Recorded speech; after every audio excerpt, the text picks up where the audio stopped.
Hello.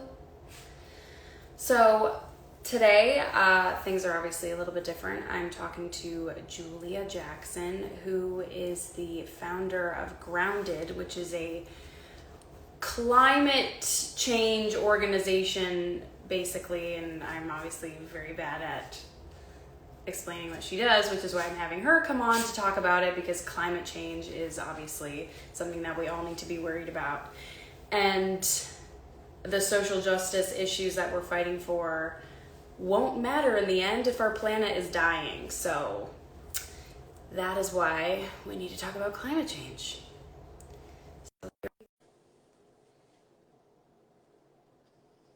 Hi, Hi. how are you? Good. Thank you so much for having me. Very happy to have you. I think my experience in at any time I've listened to anything about climate change has been terrifying, because it is Yes. scary what's going on. And I think but even, I don't really even know. I'm very uneducated about all of it, and I think a lot of us are. And Yeah. so if you could please enlighten us as to what's going on in our world revolving climate change, and how you came to do the work that you're doing. Absolutely. I'll try not to be too depressing. First, I'll lay out the problem and then I'll talk about the solutions. Sure. But we all start somewhere. I didn't learn about the climate crisis and the urgency about it until about, I'd say, 5 years ago. Oh, wow. I'd seen Inconvenient Truth, the Al Gore documentary, Leonardo's documentary Before the Flood. Uh-huh. And it started for me. I come from a family wine business. So my father started Kendall Jackson and Jackson Family Wines back in the 70s. And I think as a vintner, you're more sensitive to climate because your crop depends on it. So Sure. our crop depends on like soil and water and climate to harvest. Hmm. And and I live up in Northern California. And so, the fire seasons are much different. We're starting to see fire happen more regularly. I'd consciously decided at one point, I was working in the family business after college, that I only wanted to give philanthropic dollars to environmental organizations because I learned that less than 3% of all philanthropic giving goes to the environment. Yet the planet is what sustains us and sustains life on Earth. And I was just like, what do you mean only 3% goes to the planet?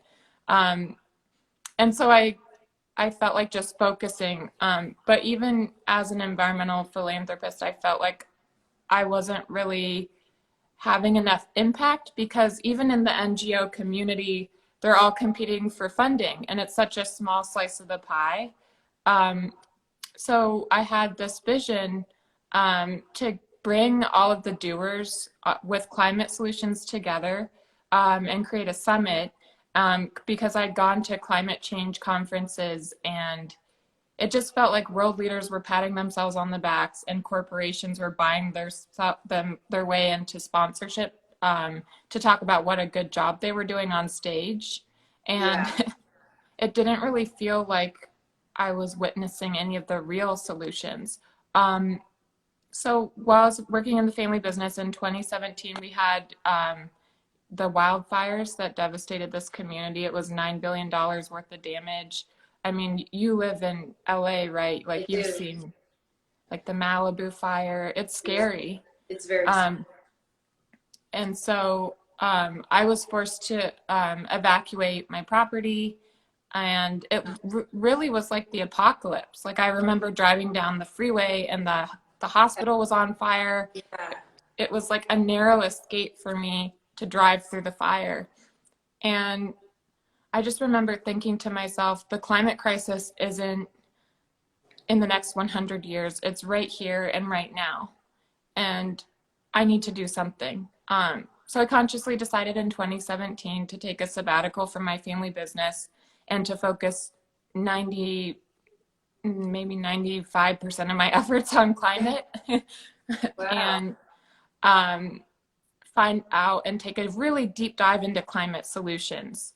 So I actually read this book, Drawdown, which is 100 Solutions to Reverse the Climate Crisis or Climate Change, by Paul Hawken. And I'm like, yes, there's a book out there with solutions, because we're so exposed to doom and gloom and people feel hopeless. And so this book gave me hope. There were actually like 100 solutions that can turn this around, and we can turn this around. I think we're so exposed to doom and gloom that a lot of people are depressed about it. Now there's a new term called eco-anxiety. So yeah, I've taken a sabbatical. I actually just lost my home to the Kincaid fire. God, I'm so sorry. Yeah, thank you. That was a very devastating moment for me. And I think when you experience it firsthand, even if you haven't lost your home to the fire, even if you live in California, it's very traumatizing. Because these are no longer fires, they're mega fires. Like they generate their own tornadoes, like fire-nados now. So anyways, I decided to consciously focus on climate solutions to lay out the problem. So I'm not a climate scientist, but I work with enough climate scientists to understand that it's not rocket science, but it's necessary to understand science. We have 10 years to really turn this around. So this decade is the most critical decade we face as a species. Okay. We have to slash global emissions in half to reach 1.5 degrees. And if we cross that to 2 degrees Celsius, we run the risk of feedback loops where it's irreversible climate change. And so it's not enough to just convert to a green renewable energy society. We actually have to draw down atmospheric carbon. So it's a two-part process. And that's why trees are so important. That's why through photosynthesis, that's why carbon sinks are so important. So we have a decade to really get this right. But why 2020 is so important is because once our economy goes back live, we are either locking ourselves into the fossil fuel economy, or we can create a new economy based on renewable energy and a more equitable economy for all. So this year is really important. So we have a decade. No pressure for all the climate crew. Yeah, I'm like, is everyone paying attention? We've got a decade. Yeah, I'm optimistic. How do you feel about, I mean, you say you're uneducated, but you seem to me to really care about this. I mean, I think if you don't care, there's something wrong with you. If you don't care about the actual planet that we're all living on, I mean, it's interesting because, and I'm kind of thinking about, I'm thinking about the people across the country right now who are refusing to wear a mask because they don't want to be told what to do with their bodies. These are the same people who like to tell women what they can and cannot do with their own bodies. These are the same people who, riot. They can't get hair. It's a very selfish society right now that we're living in. I mean, it's always been a very selfish society, and I think people are less. It doesn't surprise me that people don't know or aren't educated or don't care about climate change because it's not directly affecting them. Exactly. They don't, it's easy to not care if your house isn't burning down. It's easy to not care if you're not seeing the results right away, the consequences right away. There people don't care. It's not on their radar because we're selfish people. So I think it's a matter of just educating and getting the information out there to be like, okay, everything you're worried about right now in your life, in your own world, about a relationship, about buying a house, about, being able to afford something. It doesn't matter if our planet is dead. Exactly. It won't matter. It does not matter. Exactly. Everything that we're fighting for right now, so far as the Black Lives Matter, so far as COVID, it doesn't it's not going to matter if our planet dies. Exactly. We need to There's focus an, on the longevity of our world. yeah, exactly. And I think it comes with just, I think a lot of people haven't taken the time to learn, and including Hmm. me. I haven't, every time I've ever read an article about like, the massive earthquake that's coming in like 30 years that's going to put California underwater or something crazy like that. It's terrifying. So I don't look at it. I'm like, nope, can't talk Yeah. about it. And I was Yeah. talking about this last night with my friend. I was saying how I was doing this live with you and how we were both saying how absolutely terrifying it is that our planet is dying Hmm. and we don't have that much time. 10 years, not a lot of time at all. It's a blink of No. an eye in retrospect. And I Yeah. think the it's necessary to almost scare people into changing their habits. Yeah. And Fear and anger are actually very powerful human motivators. yeah, It's been proven. And um, one thing is that the fossil fuel industry knew in the 70s that we were locking ourselves into a path to extinction. They knew that fossil fuels would contribute to um, the destruction of our planet. And so there's actually a lot of groups out there that are litigating against fossil fuel companies yeah, because they knew in the 70s. And um, I think a lot of people feel overwhelmed, like they yeah, don't know where to turn to, where to start. And so I hope I can provide a little bit of hope. I look at climate solutions in like two buckets: systemic solutions, so like global societal solutions, and then individual solutions. mm, So individuals really do have the power to make change and demand change. I mean, Greta has mobilized millions of youth yeah, throughout the world. And I was actually just reading a study that I'm a millennial, but I feel so much hope from Gen Z. I feel mm, like even millennials are a little apathetic about climate sometimes. I feel yeah, like we're starting to wake up, but I think Gen Z's like, this is black and white. This is life or death. yeah, Like, we need to vote for our survival. The climate crisis is the most existential crisis we face. And so Gen Z and younger generations really give me a lot of hope. I don't know if I'd have hope if you guys didn't exist, to be yeah, completely honest. yeah. I Um, agree. I think we're Gen Z and the millennials. I think I'm part of Gen Z. I'm not entirely sure. I think I am. Um, we are fired up people, hmm. and I think it's about time. And even with everything else that's happening in our world right now, with our fighting for Black Lives Matter, it's like this wouldn't have happened. This hasn't happened with other generations because we were kind of breeding racism for a really long Exactly. time, forever. And so it's kind of taken a while for a generation of people to be like, this is wrong, let's do something about it. And so I Yeah, think we're at that point now where we have very motivated, fired up, passionate human beings that are ready to change the world. absolutely. Um, yeah, I sit on an advisory board for a coalition of Arctic scientists, and to be completely honest, my own mental health journey with the climate crisis, and I think a lot of people that work in this space really deeply and are exposed to the science of it do at one point feel super hopeless. I went through climate despair, depression, could barely get out of bed. This was in 2017. And I just felt like we were doomed. And then I healed myself. I actually like did Reiki on the island Yeah, of that's a Kauai. thing. Oh, you know Reiki? I know, right? Yeah.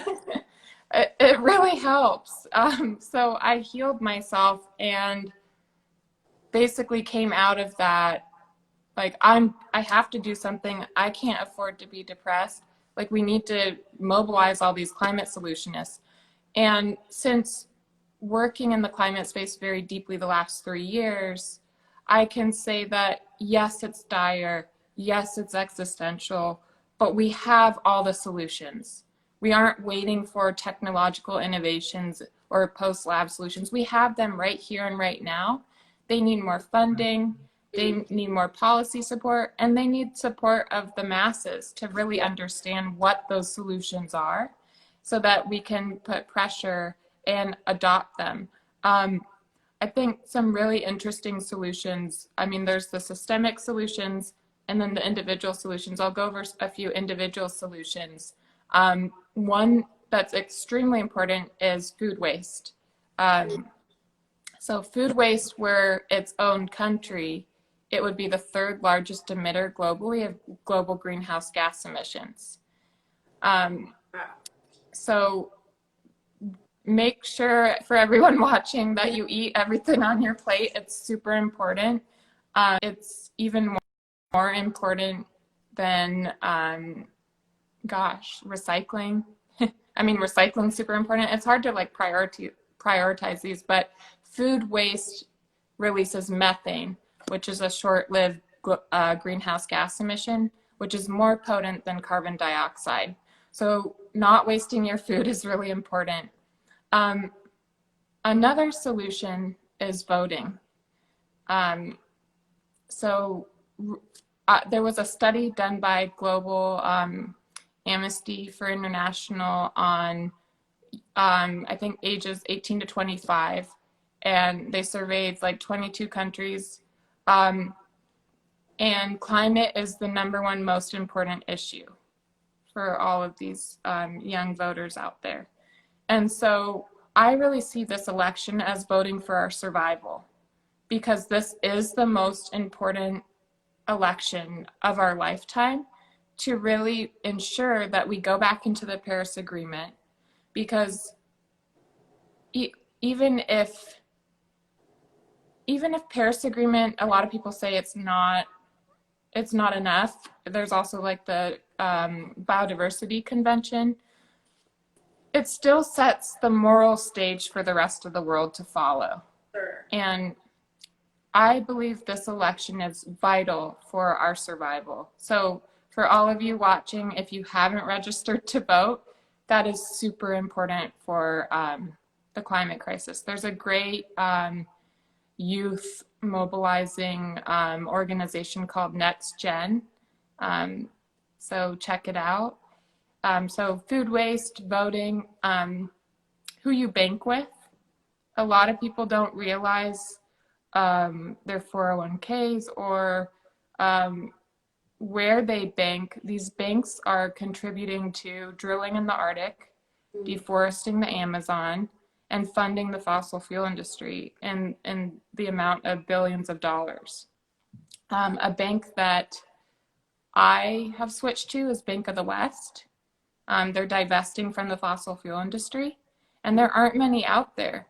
And so I didn't even realize who I bank with contributes to the climate crisis, but it really does. So who you bank with is super important. And these are not like the obvious solutions of like recycling and driving an electric car. Solutions. Yeah, these are important to know. Yeah, because I feel like a lot of people already know those.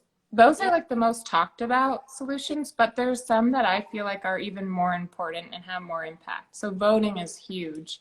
Who you bank with is huge. And then the fourth one I'll talk about is who you wear, the fashion industry.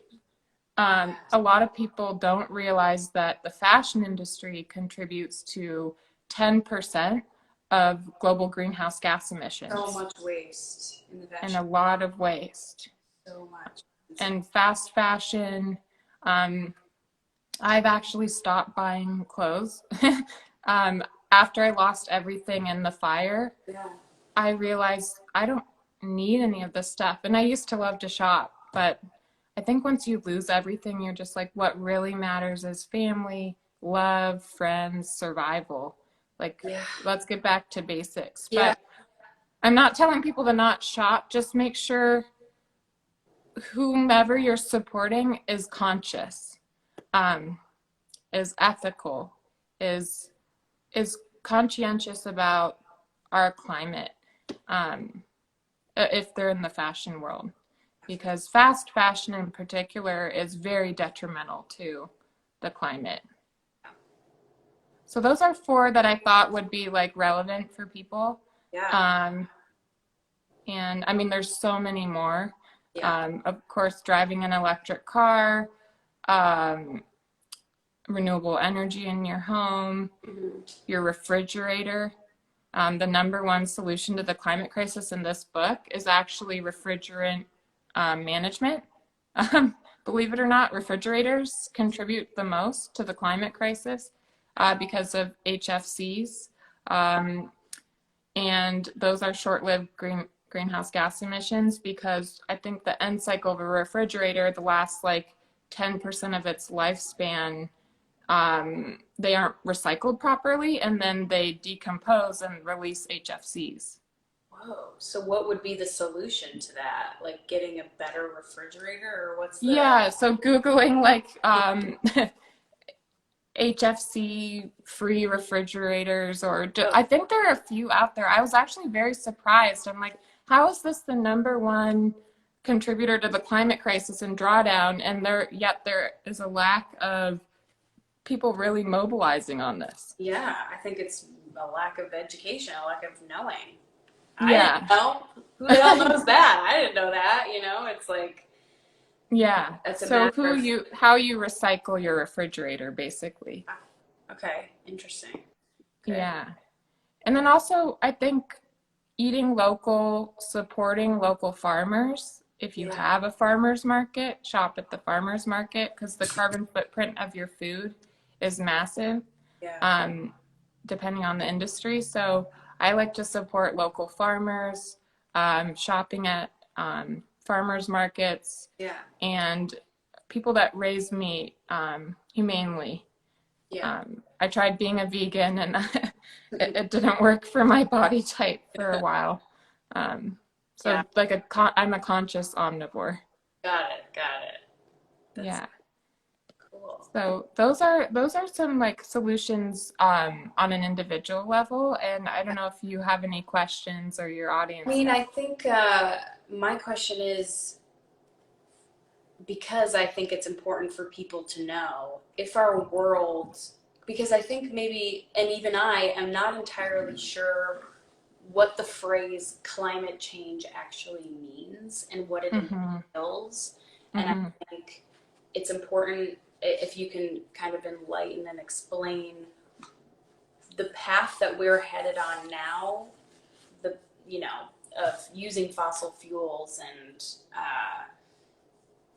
not using renewable energy, wasting our food, using fast fashion. Like, where is our planet headed if we don't make a change? Scare us. Oh gosh. Well,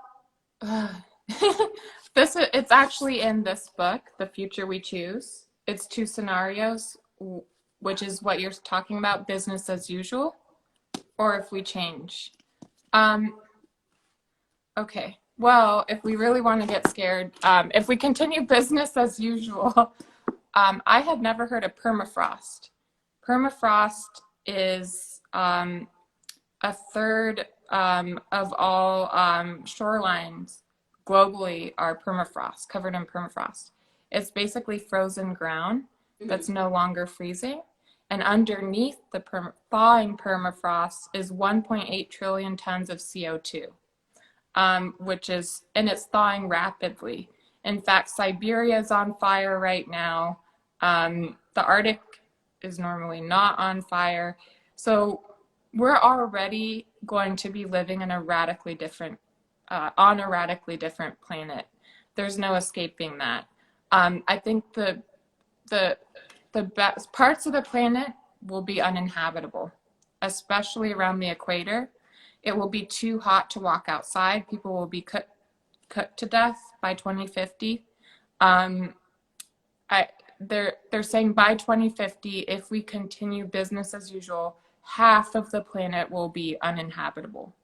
And why that's scary is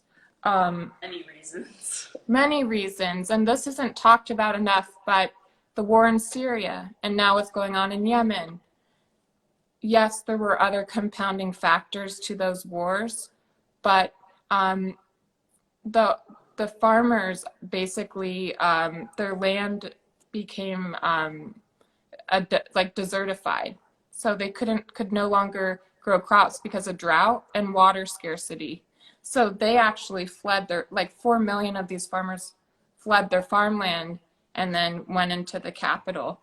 And so food scarcity, water scarcity, basic human needs are going to be compromised. And we're talking about hundreds of millions of climate refugees. Syria was only 8 million climate refugees, but we're talking about Africa, Europe. People will be moving because those parts of the planet by 2050 will become uninhabitable, just based on lack of ability to have food, water.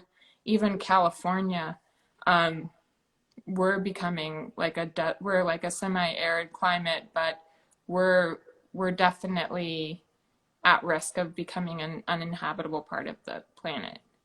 And so that an uninhabitable planet means wars, disease.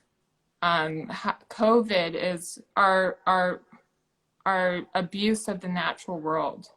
And they're saying there are hundreds of more COVIDs out there if we deforest the Amazon and these vital biodiverse regions. So disease, war, famine. It's not a beautiful world. This is like World War II style mobilization. This is the most important thing we're up against. An analogy someone told me is like, we're up against a tidal wave and we're trying to bail ourselves out with a paper cup. And that's right. That's really what we're up against. We need all sectors of society, all hands on deck. We need all the climate solutionists to unite as a united front. And we need to demand that our leaders take action, but we can't wait for them. We have to take action. The power is in the people, and recognizing our power is very important. So that's the world we're heading towards, based on our business as usual scenario. Yeah, I think a lot of people, including me, feel powerless to stop it and to change. And I think, I'm already thinking about, okay, what can I do to help? And I think, I guess just continuing to educate ourselves and think about how on a day-to-day basis, how we're impacting the environment. I don't know. I mean, it's very overwhelming. It's very overwhelming.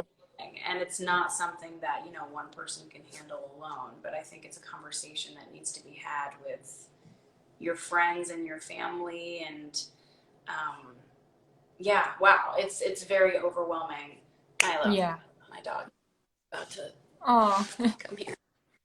Come here. He's making this. Aw, how cute. There from on his nose. What's your dog's name? Milo. Milo. Oh, I used to have a cat named Milo. I know, he's very sweet. Okay, come here. Aw. I had a cat named Milo after Milo and Otis when I was little. Cute. Very cute. Yeah.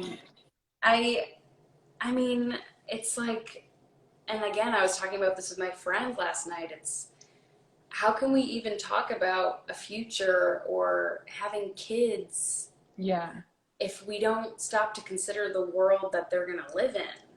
Exactly. And it's terrifying. That's why some people don't want to have kids. People in my generation are like, I'm not bringing a kid into this world because they're going to be left with a massive mess to clean up. And I get it. It's terrifying. And I can't imagine not letting myself have children out of the fear of the planet that they're going to be living on. But it's a very real thing to stop and consider. And obviously things need to happen. Change needs to happen. And we need to demand it from every world leader. Absolutely. Yeah. I want to give a little hope on the systemic side too, because it might seem super overwhelming, but that's just because that's the business as usual.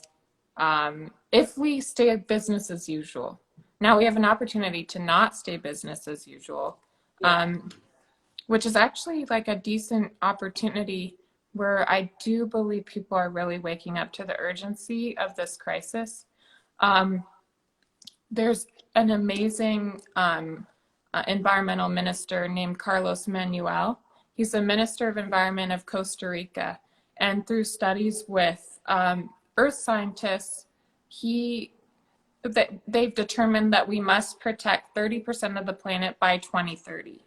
But some scientists, including the One Earth Framework, which is another amazing organization, say it's more like we need to preserve 50% of the planet by 2030, which is huge. And why we must preserve these biodiverse regions is because they actually suck up, the more biodiversity there is, the more it sucks up atmospheric carbon. So the Amazon alone sucks up 5% of global greenhouse gas emissions, more than any carbon capturing technology that exists.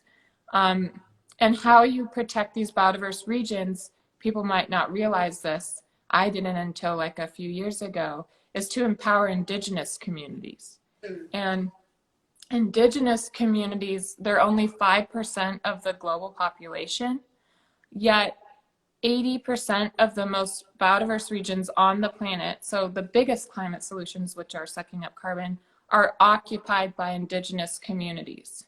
So we must empower them to protect these biodiverse regions, because by protecting these carbon sinks, they're protecting us.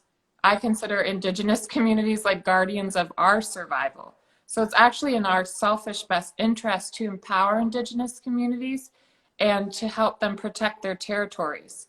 And also, I believe we should be, because this country was built upon systemic racism and taking land from indigenous communities. I believe we should be identifying the most biodiverse regions, and there are amazing organizations that already are doing this in the US, and giving that land back to local indigenous communities, because they can regenerate the land.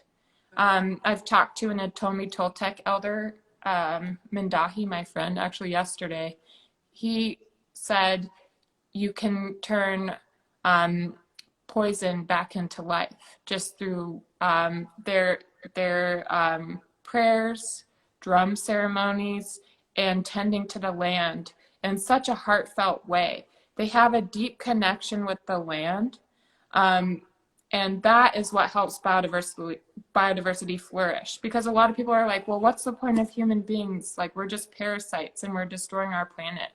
But I think if you study indigenous communities, we should be learning from their love of earth and the natural world, and their knowledge and wisdom, and living more like indigenous communities. We were all indigenous at one point. And I believe we should be empowering these communities to assume leadership positions, because I want our future leaders to care about the planet. And I can't think of any community that cares more about the planet than indigenous communities. An amazing organization out there that is focused on indigenous communities was founded by my friend Peter Seligman. It's called Nia Taro.